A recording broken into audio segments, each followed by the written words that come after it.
Hello, and thank you for starting the registration process with the ODPA. This video will show you how to register step by step and will include screenshots so you can follow the process. You might find it helpful to have two browser windows open next to each other so you can follow it and register as you go. From our home page, you will need to select the Register, Renew or Update option at the top of the page as highlighted here. You will then be taken to this screen where you will need to select from the following options. If this is your first time registering with us, you will need to click on the Create New Registration option. Next, you will be taken to this page where there will be further information and resources available to review should you wish to do so prior to registering. If you wish to proceed with registering at this point, please click any of the highlighted options which will take you through to our registrations portal. On the next page, you will now need to select the Create New Registration option as shown, which will allow you to set up your ODPA account details. This will then take you to this screen where you can enter a relevant email address, preferably a generic one if you can, rather than one that is linked to a specific person, as this will guard you against staff changes in future, which may prevent you from being able to access your registration with us. Following this, please click on Send Verification Code, which will send a 6-digit code to the email address you have entered above. Keeping this page open, please navigate to the relevant inbox and, once you've located the code, which may take a few minutes to arrive, enter it into the Verification Code text box and click on Verify Code. Next, you will need to generate a password for your account. Please ensure that it meets the criteria shown. Once you have done this, please click Continue to proceed. Next, you will be taken to the following page where you will have the opportunity to register either as an organisation, which is a broad term and will encompass both large and small organisations, inclusive of sole traders, deputies and charities, or as a levy collection agent, which will be relevant to organisations who are regulated by or registered with the GFSC and administer a number of entities for whom they wish to complete a bulk registration on behalf of. Hovering your mouse pointer over either of these options will bring up relevant information in a text box to the right-hand side for further clarity on what you will need to hand to complete the registration process. Whether you are registering as a new organisation or as a levy collection agent, you will be taken to one of the following short forms which will need to be completed.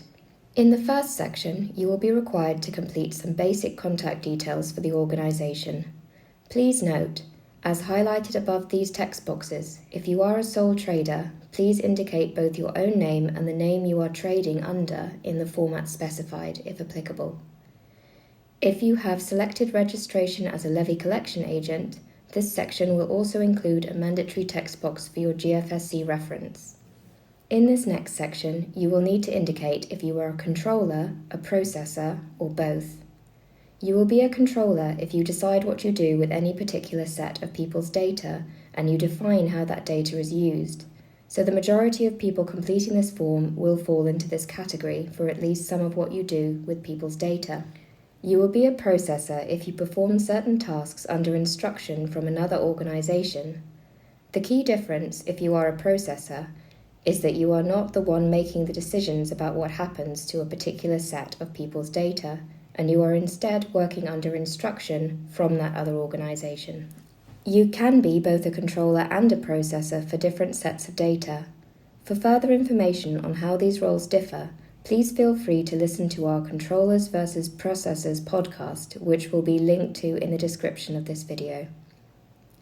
This next section will only be applicable to those of you who have selected the organisation route. It is here that you would be able to click Yes to indicate if you have charity or not-for-profit status, or if you are an elected representative such as a state's deputy. The next section will be where you need to select the number of employees that you have from the two available options. Here you will be able to use the drop-down menu to select from either 0 to 49 employees or 50 or more employees. The next section will relate to your data protection officer if applicable. It is only a legal requirement to have a data protection officer for certain organisations. Please see the description of this video for a link to further information on this. If the option of Yes is selected, you will then be required to enter the contact details for your data protection officer.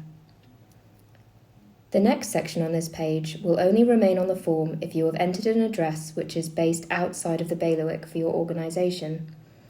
If it is the case that you are based outside of the bailiwick but are processing people's data here, you will need to designate a Section 38 representative who is based in the bailiwick to act as your representative for data protection purposes within the bailiwick.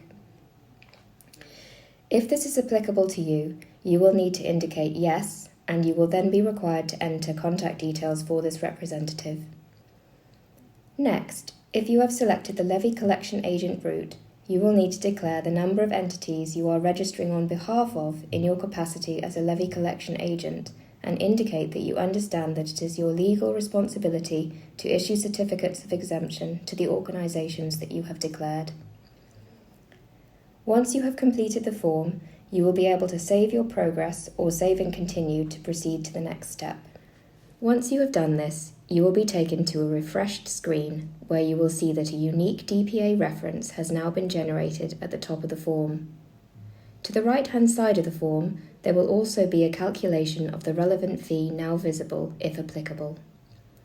Following this, if you scroll down the page, you will see that you now have the following options available depending on the route you have taken and your selections within the form.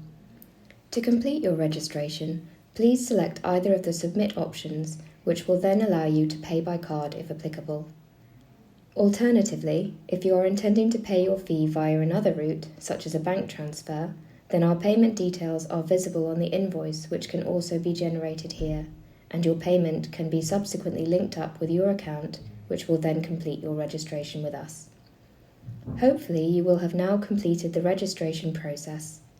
If you have any questions or need some help, please email registrations@odpa.gg.